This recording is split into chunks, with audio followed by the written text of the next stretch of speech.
Bonjour et bienvenue dans cette vidéo, plutôt cette série de vidéos qui va traiter de quelque chose qui est vraiment très sensible dans nos vies et dans notre société. Je vais vous parler des émotions.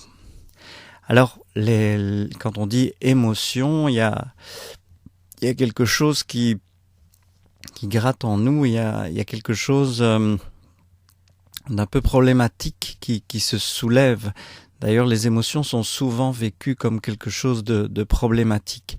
Il y a quelque chose d'étrange justement par rapport aux émotions, c'est qu'elles sont considérées comme une sorte d'épiphénomène, de quelque chose qui nous arrive et qui est un peu dangereux, qui est à écarter, qui est parfois à gérer. On dit qu'il faut gérer ses émotions, comme s'il s'agissait d'un problème.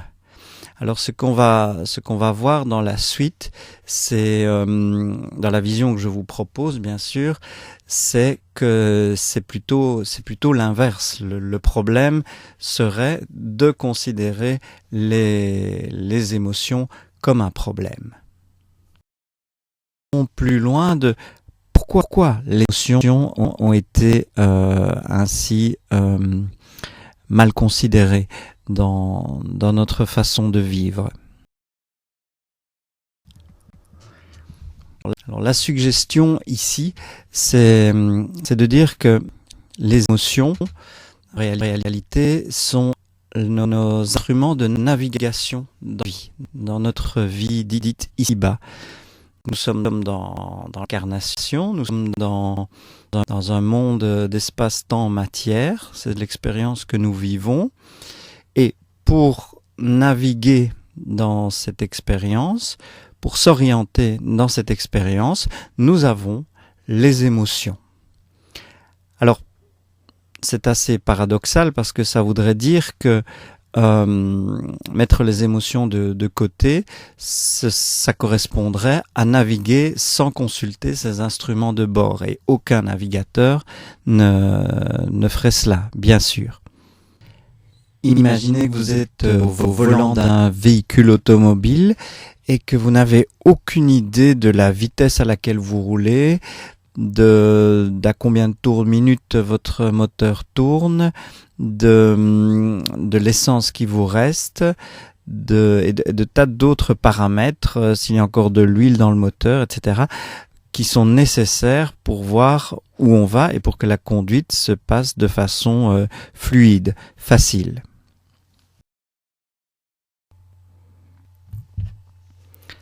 Examinons maintenant comment fonctionne le système émotionnel. Examinons le phénomène émotion, comment ça se manifeste, comment ça fonctionne.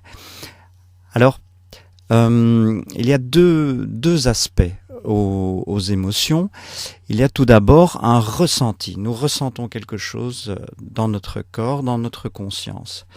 Et en même temps, il y a une énergie qui est libérée dans notre corps. Il y a quelque chose qui se passe dans notre corps et auquel participent bien sûr des influx nerveux, mais aussi des hormones. Et voilà, tout notre système se met en route pour agir dans un certain sens, pour que nous agissions dans un certain sens.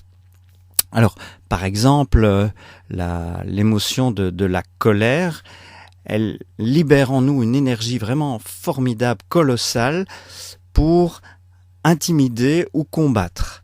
C'est-à-dire que notre système calcule vite fait qu'il y a une menace, en tout cas quelque chose qui vient envahir notre espace vital, qui est là qui va nuire à notre confort, et notre système calcule vite fait que nous avons une chance d'intimider ou de vaincre au combat cette menace et de l'éloigner en tout cas. Et donc il y a vraiment une énergie très forte qui est libérée à cette occasion dans notre corps. Alors la tristesse par exemple, à l'inverse, elle nous coupe quelque part de notre énergie, elle nous invite à nous retirer de la vie, à nous retirer dans un endroit plutôt sécurisant et à nous nettoyer à travers les pleurs, etc., de toutes nos frustrations, de toutes nos attentes, le temps, justement, pour ne pas nous mettre en danger, le temps que nous retrouvions nous-mêmes, en nous-mêmes, l'énergie de repartir sans la chose sur laquelle nous comptions et qui n'est pas là, qui n'est pas au rendez-vous. Et en même temps, la tristesse va mettre sur notre visage des expressions qui attirent à nous des personnes bienveillantes qui vont nous consoler, etc., qui vont s'occuper de nous. La peur, elle, il y a quelque chose, de nouveau une menace qui arrive, mais notre système il calcule vite fait que on n'a aucune chance de vaincre ou d'intimider, d'arrêter cette menace, et donc soit il libère en nous l'énergie de fuir pour se mettre à l'abri, ou au contraire il nous coupe de notre énergie pour faire le mort, le temps que cette menace s'éloigne et que nous ne soyons plus en danger. Alors, qu'est-ce qu'il y a d'autre comme émotion? Oui, la joie, bien sûr. La joie, elle entretient en nous cette énergie de continuer dans ce sens-là, de nous encourager à continuer dans le sens dans lequel nous dépensons notre énergie. C'est vraiment l'indication qu'on est dans le bon, quoi, qu'on est sur un chemin qui correspond vraiment à notre élan intérieur. Et donc, la joie va vraiment entretenir cette énergie que nous sommes en train de mobiliser pour continuer dans la même direction. Alors, on voit qu'il y a deux types d'émotions que l'on qualifiait avant d'émotions négatives et d'émotions positives, mais je n'aime pas ce vocable parce que ça met justement un jugement qui peut être moral ou discriminant sur les émotions dites négatives. Je préfère parler d'émotions agréables et d'émotions désagréables. Les émotions agréables, donc la joie, nous permettant de continuer, de nous encourager à continuer sur le même chemin, et les émotions désagréables nous invitant à modifier quelque chose dans notre environnement, dans notre attitude. C'est comme la douleur, hein. Lorsque je mets ma main sur le feu, j'ai mal. Pourquoi? Pour retirer ma main du feu. Si j'avais pas mal, je la laisserais et elle cramerait, quoi. Voilà, c'est un peu le même mécanisme. Donc, peu importe qu'elle soit agréable ou désagréable, elle nous indique quelque chose et elle nous invite à nous comporter dans un certain sens. Voilà, ceci est ce que j'appelais des émotions fonctionnelles. Donc, ce sont des émotions qui fonctionnent, qui nous aident dans l'existence à être adaptés, à nous adapter à ce que ça se passe bien dans les rencontres que nous faisons dans l'existence, et à faire que nous, d'abord, il y a un aspect survie évidemment dans le côté archaïque de ces émotions, le côté animal, je dirais. Mais il y a un côté aussi dans les rapports de tous les jours, dans les relations, il y a un côté aussi d'adaptation et de fluidification de la vie, pour que à la fois notre élan, ce que nous sommes soit respecté, que nos besoins soient respectés. Voilà. Alors, ces émotions fonctionnelles, une fois qu'elles ont accompli leur but, leur mission, eh bien elles disparaissent, et ça dure pas très longtemps. Ça peut durer moins de 2 minutes. Une fois que, mu par la colère, mais c'est pas de la fureur spécialement, hein, mu par la colère, voilà, j'ai pu dire stop. Ok, l'autre me respecte, l'intrus me respecte, s'arrête. Voilà, ma colère tombe. La menace n'est plus là, ma colère tombe. Pareil pour la peur. Une fois que je suis hors de danger, que la menace n'est plus là, ma peur tombe et je peux me reposer. Une fois que j'ai vécu ma tristesse, c'est peut-être un peu plus long pour la tristesse, hein. Une fois que j'ai pleuré, j'ai accepté le manque de ce sur quoi je comptais, hein, comme source d'énergie ou comme assistance, et que j'ai pu retrouver l'énergie en moi de continuer à vivre. Une fois que j'ai touché le sol, là, au fond, pour remonter, eh bien, ma tristesse, c'est terminé. Elle disparaît. Donc la joie, elle peut continuer évidemment, elle peut rester parce que c'est quelque chose, c'est pas quelque chose qui nous met en stress, c'est quelque chose qui peut, au contraire, à ce moment-là, se transformer peut-être en sérénité à partir du moment où j'ai agi. Peut-être qu'il y a une phase d'enthousiasme qui me permet d'agir, et puis il y a une satisfaction. Tout ça, ce sont des variations de la joie, enthousiasme, satisfaction. Et puis il y a une satisfaction qui peut se transformer en sérénité, me reposer. Donc ce qu'on identifie souvent comme du stress, en fait, c'est cette énergie libérée par l'émotion et qui a une action à accomplir, qui a quelque chose à faire. Sauf que on va voir par après que il y a un blocage qui intervient à ce niveau-là, et justement c'est ce blocage qui crée les problèmes. Alors, qu'est-ce qui se passe justement avec notre émotion?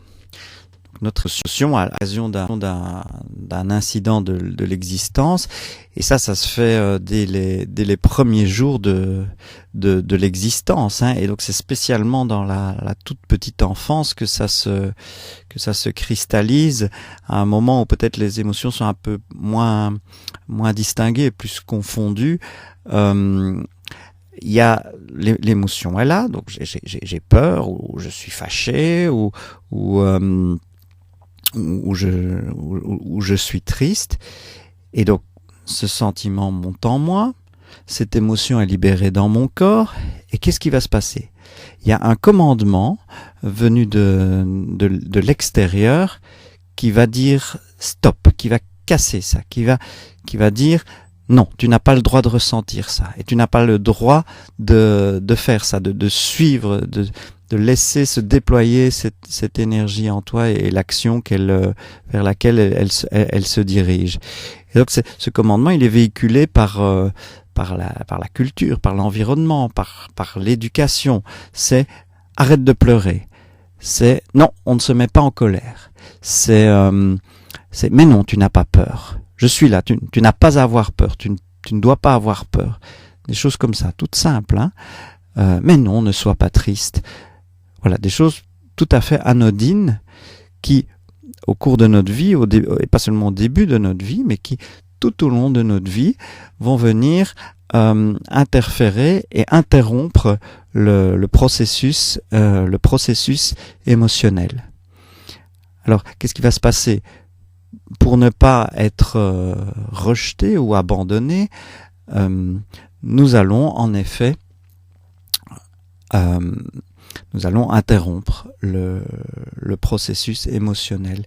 Et l'énergie que l'émotion a libérée dans notre corps, nous allons la stocker. Donc nous allons libérer une énergie au moins aussi grande, voire plus grande, pour contenir cette énergie libérée dans notre corps par l'émotion. Et en même temps, le message de l'émotion, la prise de conscience, elle va être bloquée. C'est comme si on faisait pause. Et donc ce message, cette information que nous délivre l'émotion, parce qu'elle est chargée d'informations, cette émotion, par exemple la colère, l'information, c'est voilà, il y a plusieurs informations dedans. Il y a je suis plus fort que la menace, et cette menace doit disparaître. La tristesse est voilà, telle assistance n'est pas au rendez-vous, l'information de la tristesse, telle chose n'est pas au rendez-vous, elle ne sera pas là, et je ne dois compter que sur moi-même, et je vais retrouver d'autres sources d'énergie, etc. Donc, et cette information, elle est bloquée. Donc je vais rester bloqué sur ce message, sur cette information. Et donc dans mon système, il y a un processus comme un arrêt sur image. Et donc une partie de mon système va rester calée, va rester bloquée à ce niveau-là. Et donc ce blocage, je vais le traîner toute ma vie. Et au cours de mon existence, je vais revivre des expériences qui vont me ramener dans ce traumatisme, parce que c'en est un, et pour essayer de vivre ça autrement, pour essayer de continuer l'expérience, de poursuivre l'expérience émotionnelle, de laisser à l'émotion poursuivre son chemin jusqu'au bout. Alors tout ça va être chargé de tas de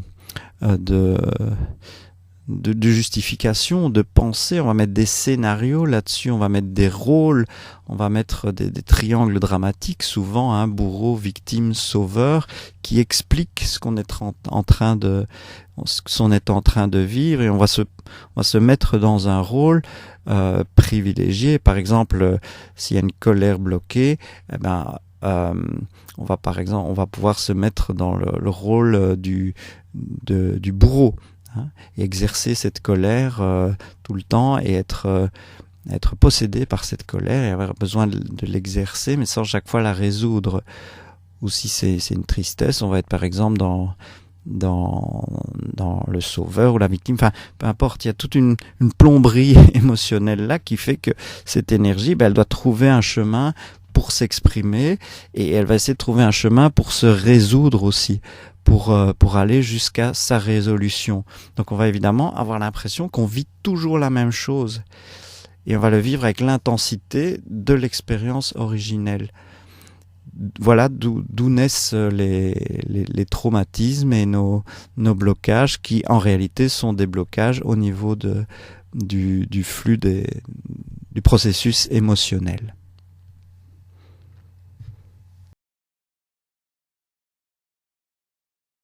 Alors on voit bien que tout ce processus nous met dans une tension extrême, parce que c'est pas une émotion qui est bloquée, c'est tout un paquet d'émotions dont la tension est interrompue là. Donc nous sommes littéralement chargés de toutes ces tensions. Hein. On crée une tension pour qu'il y ait une résolution. C'est comme si je tire à l'arc, je tire, je tends ma corde, je tends mon arc. Pourquoi ? Pour lâcher, pour que cette énergie, cette tension, donne l'énergie nécessaire à envoyer ma flèche dans la cible. Et là, c'est comme si je tends mon arc et puis je le garde tendu. Mais au final, je vais m'user, je vais me faire mal, quoi.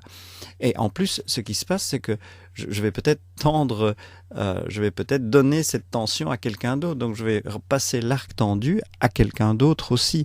Et donc, ces tensions, ces charges énergétiques, émotionnelles, chargées aussi d'informations, donc toute une série d'informations, peuvent se transmettre de génération en génération, se transmettre à travers des cultures entières, se transmettre ainsi historiquement, peuvent se transmettre d'une partie à l'autre. Et on peut pas vivre avec ça. Et donc forcément, à certains moments, il y a de la décharge, quoi. Il y a la soupape qui saute, parce qu'on peut pas vivre sous une tension pareille. Et donc il y a de la décharge sauvage, quoi, qui se dirige sur la première personne qui passait là, ou sur soi-même. Donc parfois on s'effondre, hein, c'est la dépression. Ou bien on agresse quelqu'un, voilà. Donc cette énergie, cette tension doivent se décharger un moment. Et c'est là, il me semble, que quelle explication justement de pourquoi on fait ça, pourquoi la culture, l'éducation véhicule cette interruption du processus de l'émotion. Eh bien, c'est pour accumuler cette énergie, c'est pour se servir de cette énergie. Pourquoi faire ? Eh bien, pour entretenir des structures de domination qui sont basées, donc où il y a des dirigeants, des dirigés, autrement dit, où les dirigés abandonnent leur pouvoir et le cèdent à des dirigeants. Et donc ces dirigeants, le contrat, c'est en gros, vous nous obéissez, vous nous nourrissez, en échange, on vous protège. Mais donc pour que ça fonctionne, il faut que les dirigés se sentent menacés, qu'ils sentent qu'ils ont besoin des dirigeants. Et donc, il faut qu'ils soient dans cette peur. Il faut qu'ils soient dans ce besoin ou dans cette tristesse. Ou pour la consommation, par exemple. Il faut que je sois dans la tristesse pour pouvoir une tristesse qui ne se résout pas, hein, une tristesse interrompue, encore une fois, pour qu'on me vende des compensations, des consolations de cela. Donc cette interruption et cette accumulation d'énergie, cette charge, sert à entretenir les structures de domination de nos sociétés, et ça depuis des milliers d'années, manifestement. Et donc, par exemple, l'accumulation de la colère dans une population va permettre un moment de déclencher une guerre. Parce qu'il faut énormément de quantité de colère pour qu'un peuple entier, de colère, de frustration, pour qu'un peuple entier se décide à aller massacrer le peuple d'à côté. Voilà un exemple. Donc, en gros, les émotions, les blocages émotionnels est utilisé comme source d'énergie pour faire la guerre, pour faire consommer, pour asseoir des dominations, pour faire obéir, etc. Voilà, donc ça atteint vraiment une dimension politique, quoi, au sens profond. Donc il y a vraiment une nécessité politique si on veut se sortir de cet état de guerre quasi permanent, ou de cet état de frustration quasi permanent et d'autodestruction, hein, parce que on le sait bien, la consommation telle qu'on la pratique détruit notre environnement, nous détruit nous-mêmes aussi. Donc si on veut arrêter ça, eh bien, il me semble qu'un passage obligé, c'est vraiment de rétablir le fonctionnement émotionnel. Donc de vivre nos émotions, tout simplement, de façon simplement fonctionnelle. Et bien sûr, il y a une énorme charge émotionnelle accumulée depuis des générations et depuis le début de notre existence aussi, à nettoyer, à libérer, à clôturer. Il y a énormément, toutes ces expériences émotionnelles dans notre vie, et peut-être les vies des générations précédentes, sont à clôturer. Et moi, j'ai vraiment la sensation que nos générations sont vraiment équipées pour ça, et que c'est peut-être pour ça que vous regardez à ce moment-ci cette vidéo, que je vous invite bien sûr à commenter, à expérimenter aussi par vous-même cette expérience émotionnelle qui est vraiment très très très très très importante et qui fait partie de la vie, qui fait qu'on est dans la vie et qu'on est dans la rencontre de l'autre aussi. C'est vraiment nécessaire.